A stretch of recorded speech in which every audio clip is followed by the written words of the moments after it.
আজকে আমি করছি মহারাজা চিকেন। এর জন্য বেশি কিছু আইটেম লাগে না, ঘরোয়া উপকরণ দিয়েই হয়ে যায়।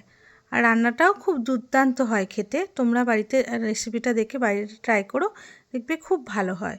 আমি দেখো তার জন্য আমি গ্যাসের মধ্যে কড়া বসিয়ে দিয়েছি, নিয়ে সর্ষের তেলও দিয়ে দিয়েছি। দিয়ে এর মধ্যে পেঁয়াজ কুচি দিয়ে দিলাম বেশি পরিমাণে, দিয়ে পেঁয়াজগুলোকে আমি ভেজে নেবো। এবার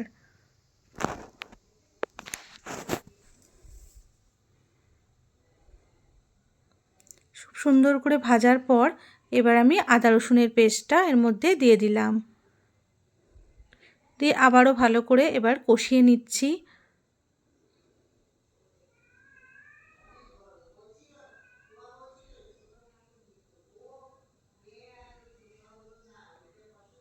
এবার লবণ দিয়ে দিলাম, হলুদ দিয়ে দিলাম পরিমাণ মতো।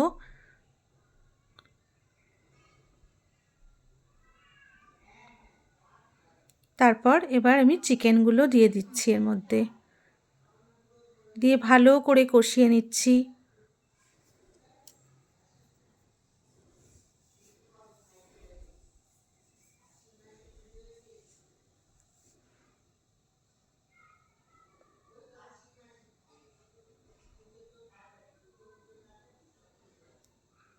এবার এর মধ্যে ভাজা মশলা দিয়ে দিচ্ছি।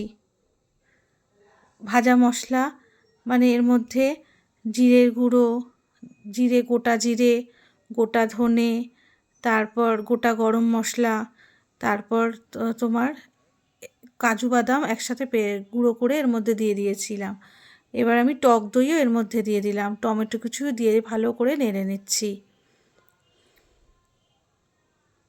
এবার লঙ্কার গুঁড়ো দিয়ে দিলাম, দিয়ে ভালো করে কষিয়ে নিচ্ছি।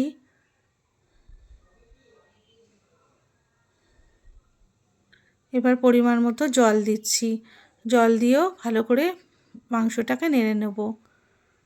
ভাজা মশলা বলে দিলাম তোমাদের গোটা জিরে, গোটা ধনে, গোটা গরম মশলা আর তোমার কাজু বাদাম ভালো করে শুকনো খোলায় নেড়ে নিয়ে পেস্ট করে নিয়েছিলাম।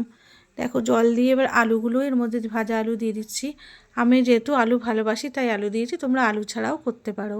লবণ দিয়ে দিলাম পরিমাণ মতো, লবণটা চেখে নিয়ে তোমরা আবার লবণটা দিয়ে দেবে। দিয়ে এটা আমি একটু 20 মিনিটের জন্য কুক করতে দিলাম। তারপর হয়ে যাওয়ার পর ধনেপাতা কুচি আর কাসুরি মেথি ছড়িয়ে দিলাম। রান্নাটা আমার রেডি হয়ে গেছে, একটু নাড়াচাড়া করে নিচ্ছি।